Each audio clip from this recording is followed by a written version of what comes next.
Hey guys, John with Addicted to Fishing. Welcome back to the channel. Today we're going to go over a couple quick modifications that you can do to current baits that you have. If you don't have the resources to a lead pot, the molds, so on and so forth, to make two different baits. Actually, it's probably, we have two different baits, a couple different styles. First one we'll cover is how we can make a bladed bait at home. First thing you're going to need is one of these little rotary cutoff tools with a diamond bit cutter. Fairly inexpensive, can be picked up at Harbor Freight. Just a couple, a few bucks, less than 20 bucks, I believe. That diamond cutting blade is a key piece to that. So anyway, you might ask yourself, well, what do you need that for? Well, it's quite simple. You don't have the means to a lead pot and a mold to make your own with all the components. You can go out and buy yourself some regular swim bait heads. That regular swim bait head, you can take that and turn that into an open eye with that cutoff tool, so you can put a blade on it. Then you can put the skirt on it, dress it all up, make yourself a nice bladed bait. I find that easier and better in the long run versus the heating that eye up, trying to keep that lead from melting,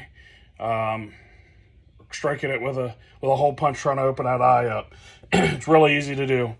I'm waiting on components, or I'd show you how to do the complete build for that, but real simple.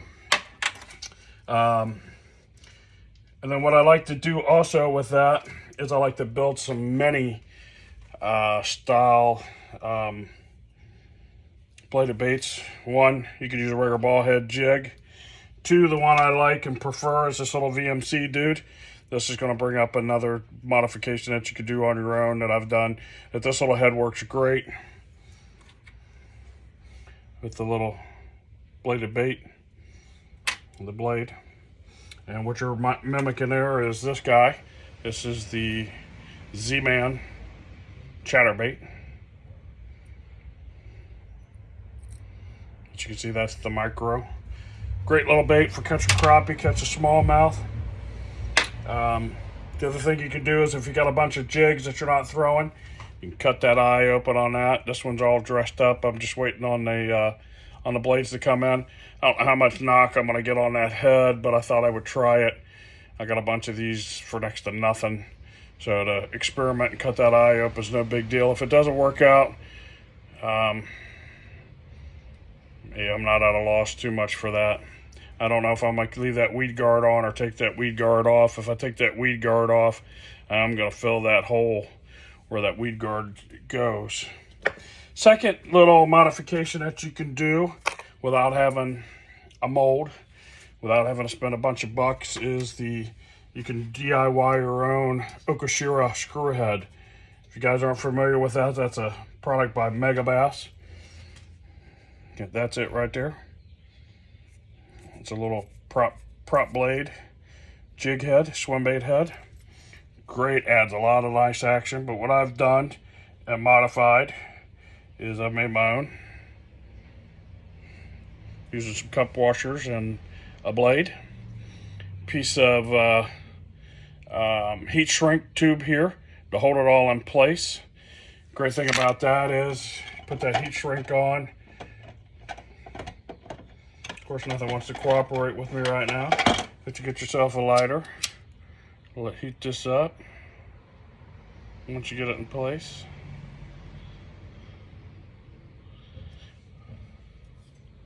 just make sure it spins freely.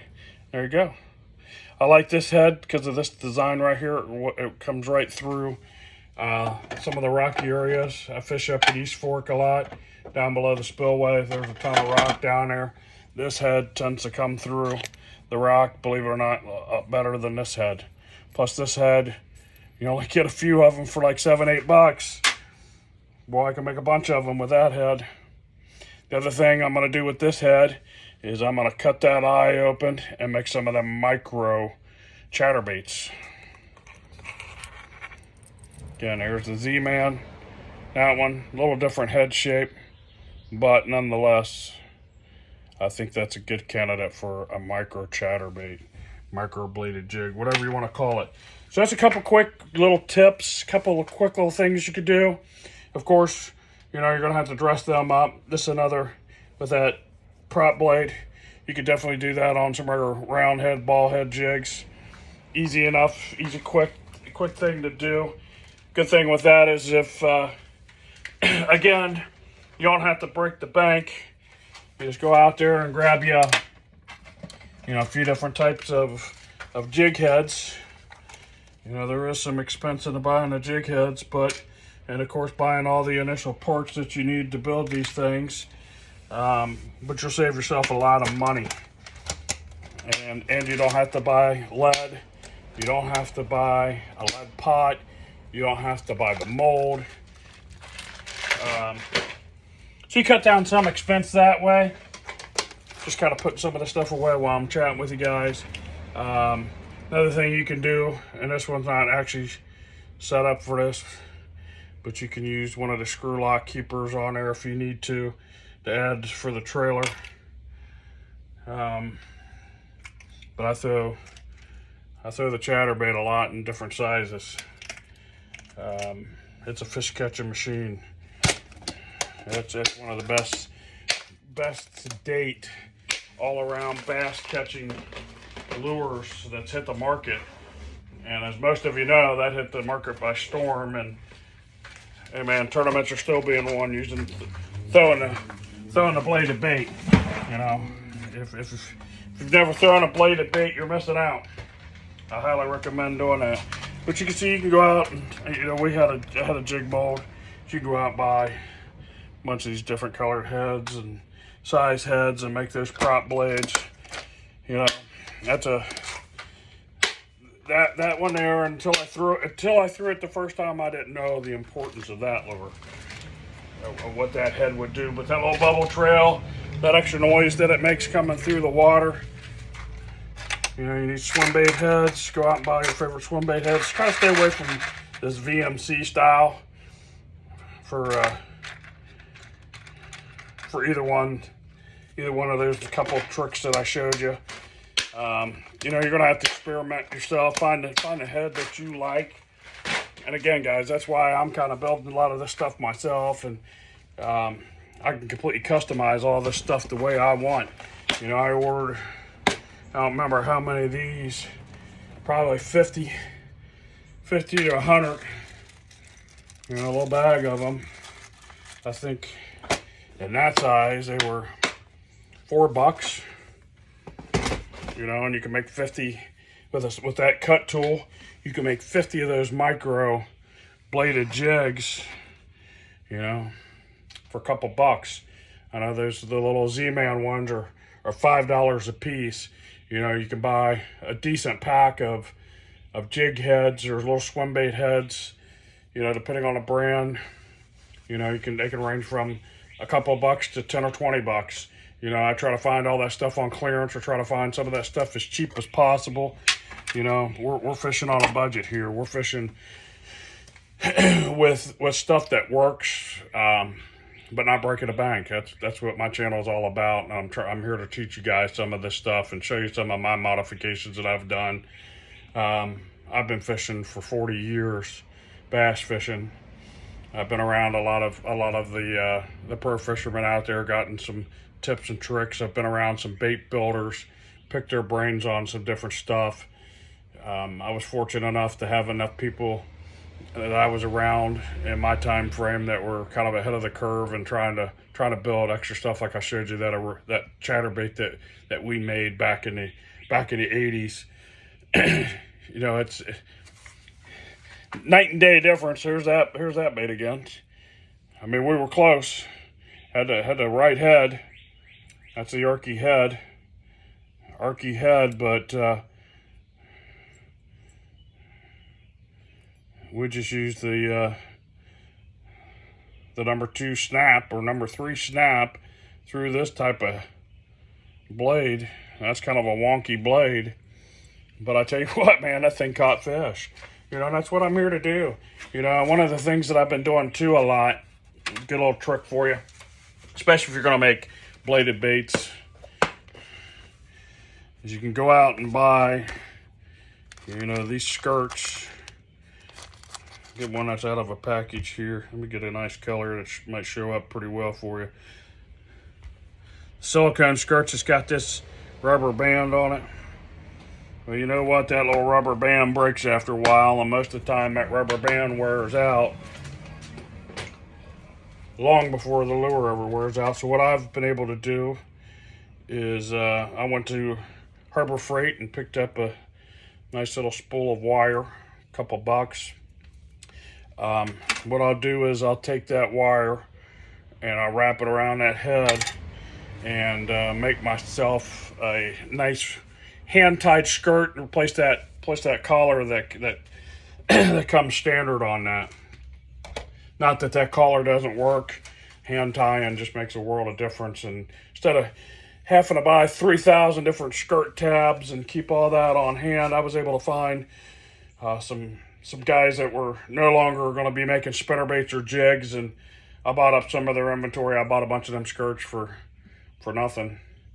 I mean, they were dirt cheap, cheaper than I could buy, you know, the skirt tabs, and I have to worry about cutting the skirt tabs off, match them up, put the collar on it, or line it up and start to hand tie. This way I've got the band already on it. I can slide that up on here. Like this is one here. Slide that up on there, take that band off. I don't know how well that'll show up on camera, but I wire tied it. So I took a cheap band and turned that into a real nice hand-tied skirt. Makes a world of difference, guys. Little stuff like that makes a world of difference. But anyway, that's some of the stuff we're coming down the pipe with. I've got some videos that are coming out soon. We're going to talk about tackle storage. I'm going to talk about how I prepare myself to go out for a day fishing. You've seen the Plano totes. I keep the Plano totes with different things in them. I like keeping a lot of my stuff in bulk. Like this is the bulk, bigger 1/4 ounce, 1/2 ounce, 3/4 ounce swim bait heads. I don't need all of them in my backpack, weighing that backpack down. The same thing with ball head jigs. I will take these 3 boxes. These 3 boxes are critical to me when I'm out on a day fishing, especially on a spinnerbait bite. I keep different skirts, blades, more skirts. I like keeping those in one of those Plano boxes. I can throw that in the back of my car, load it down with some different backup stuff that either I've been catching fish on or I think I'm going to need. But what's really nice about that, guys, is, you know, we'll pull one out here. It's a War Eagle spinnerbait. Great spinnerbait. You know, to keep yourself light when you're going out on the lake, you might just throw that in your box. Well, one of the things that's nice about having those extra skirts, you know, this is a hole-in-one skirt. I can pop that skirt off and change that color. Now I've got a different spinnerbait. Keeping blades on hand, I can change this front blade out real quick, real easy. Nice little trick for you guys. You don't have to have 7,000 spinnerbaits. You can have a couple spinnerbaits. Find the size that you want, weight-wise. That's a 1/2 ounce. Keep a couple of them on hand. Throw them in your box. Keep that box lightweight. You get out to the lake. You happen to notice, you know, if it's someplace real close where you're parked near your car, you get up, you see the water stained. You don't want those clear colors that are good for, you know, more clear sunny days. You'll want, you know, maybe a black or a dark green pumpkin or, you know, a watermelon, you know, maybe a chartreuse, whatever the color skirt you need. Instead of having 25 spinnerbaits in your tackle box, you can have 5. You know, grab 5 and put those 5 in your box, and then carry, you know, a handful of extra skirts and a handful of extra blades, and change them out right there on the lake. You know, get yourself a nice pair of split ring pliers so you can quickly change out a blade. You know, you can get these guys. These are a couple bucks at Bass Pro Shop in Cabela, $5.99 maybe. There's another one that's just got the I think they call it the super line cutter to cut your braid. KVD Planet, or KVD, and I think Mustad. You know, there's a bunch of those different ones out there. They work. Some of them work better than others. You know, you find you a nice set of split ring pliers and you can change out a blade. You know, sometimes you get out there and, you know, I throw a willow leaf a lot. I think the willow leaf blade, especially a double willow leaf, imitates shad a whole lot better. Maybe you get in some more of that stained water where you're going to need a big thumper style blade, and you want that big Colorado blade on there. Well, instead of having to retie, or hope that you have that, if you got a couple Colorado blades in your backpack, they're super light to carry, 10 or 20 blades, you can quickly switch that out. You know, sometimes you just got to use our noggin a little bit on some of that stuff, and that's some of the stuff I'm going to bring to you, and I'm going to show you, and I'm going to help you, you know, stay light in your backpack or tackle bag. I don't use the backpack, but I use a tackle bag. And I remember the first time I got my tackle bag all loaded down and didn't even think about it. I went out. Man, my day was miserable carrying around that big backpack or that big tackle bag. You know, for years I had the privilege of being able to fish out of a boat, so I could take 300 pounds of tackle and I didn't have to worry about it.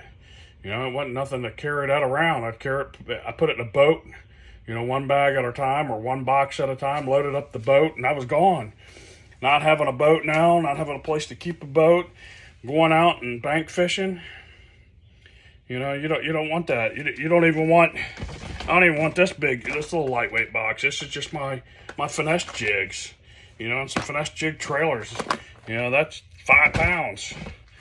You know, I want to simplify that and cut that down. I got a lot of those little. This one I'm here with them little 3600 size boxes. This one's heavy because it's got some swing heads and some hair jigs and some other stuff in there. You know, but I can definitely grab one of them 3600 boxes. This has got some small twister tails in it. I could take this and put a handful of jigs in it. Well, that's a whole lot better than carrying 100 jigs. But that's what's nice about them Plano totes, is I can put a couple 100 pounds of tackle in there that I know that I'm going to swap out, you know, because I'll leave them in there for about a week, and I can swap them out as I go, you know, different boxes and different lures and things like that. You know, maybe a hot color is a red rattle trap, red lipless. Well, I don't need to carry 50 of them to the water with me. I can, you know, I don't have 50, but I could take 10 and put 10 on my car in that tote, keep them out of from being unorganized, and keep them organized in that tote. Put 2 or 3 on my box, go down to the water. If I lose them, you know, it's a lot easier to walk right back to your car and grab a couple more out of a box and get back to fishing. So I'm going to bring a lot of that stuff to you. So, like, again, this whole channel is just me and my take on what I do, how I do it, how I present things. I'm trying to bring you guys along for that journey, showing you what I'm doing. Maybe it'll make sense for you. I keep it pretty simple. I keep it pretty budget friendly. You know, the lures today they're high. They're getting very expensive. You know, there's so many different crazes coming out, different lures. You try to keep up with that. Yeah, this would be definitely a rich man's hobby. I'm not saying that's a bad thing at all, but there's some of us that, you know, we want to do some other things with our money besides just hoard it all on tackle. And boy, I hoard tackle anyway. And if I was having to buy all this tackle, you know, with the newest Mega Bass, newest whatever brand, depths, OSP, whatever it is, I had to buy their crankbaits. I buy 5 or 6 of them when they go on clearance for the price of one, you know, and different brands. And the lures that I'm going to show you do catch fish. You know, there's people out there that'll downplay a lot of different lures, saying, you know, it's junk, it don't catch fish. And yeah, there is a bunch of it out there that's pretty much garbage. You know, you get 1 or 2 out of it. One of the lures that I found out real quick, brands that's out there that's like that, is the Ozark Trail. You know, it's a Walmart special. It's priced accordingly, but the couple that I've had, I've taken them out, they don't hold up. So, you know, we're going to run all through that. No BS. I don't have sponsors. I don't have people telling you to, you know, War Eagle does not tell me to promote the War Eagle spinnerbait. I promote the War Eagle spinnerbait, or I talk about the War Eagle spinnerbait because, one, it's not expensive. You can find them at Walmart. You can find them at Bass Pro. You can find them on Amazon. You can find them on eBay. And they flat catch fish. That's a spinnerbait. When you run it through the water, that sucker runs true. We're going to talk in depth about spinnerbaits. We're going to go in depth on a lot of this stuff, guys. It's going to be fun. It's going to be nice. You know, I'm having a lot of fun with this, being able to share some of my experiences, some of the things that I've tried. You know, especially with some of these lower end. And when I talk about lower end stuff, you know, some of the lesser expensive baits that are out there on the market tackle. And believe me, guys, I'm a tackle junkie. I got a video coming where you'll see tote and box after box after box after box after box of lures. And, you know, it's only part of it what you get to see, because there's stuff inside every tote. There's some stuff in my car right now. I keep a tote loaded in my car. That way, if I decide, you know, tomorrow I'm off work and it's a nice day, water's right, I can throw a couple rods in my car real quick. I've got some baits right now that I know this time of the year are going to produce some catches. So guys, that's what, just a quick video for today. Just a quick rundown, a couple modifications for you. I'm going to keep showing you that stuff. Once these molds come in, we're going to be making chatterbaits. We're going to be making underspids. We're going to see if we can make some swim bait heads out of that underspin mold. We're probably not going to make too many jigs. If we do make jigs, I don't have weed guards, so we're not going to be making weedless jigs. So I highly doubt we'll make jigs. That mold is pretty much specifically going to be for making bladed baits, chatterbaits, whatever you want to call them. But we're going to go through all that stuff, and we're going to show you how to do this stuff as inexpensively as possible. I'm going to tell you where I go and I find stuff inexpensively. I'm trying to help you guys save money but catch fish at the same time. Anyway, if you're not already following this channel, hit that subscribe button, hit that notification bell, leave a comment, tell me what you want to see, tell me what you want to discuss, give me some feedback. We're working on trying to get this, or I'm working on trying to get this video quality a little better. I only have my iPhone to run these videos. I do have another video system that I can use when I go out. But right now it's just a simple iPhone running these videos, uploading them. I'm going to try to upload, you know, at least once a week. I've got some in the pipe that are going to be, for a couple weeks, you're going to get 2 videos a week. If I'm able to do 2 videos a week, I'm going to throw them out there.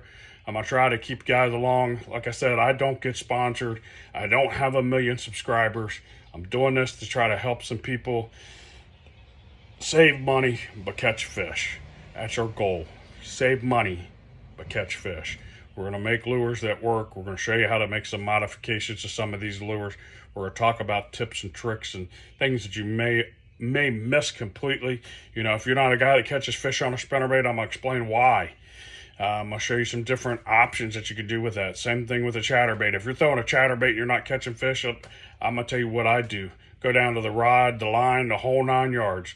All right, guys, thank you, and we'll see you in the next video.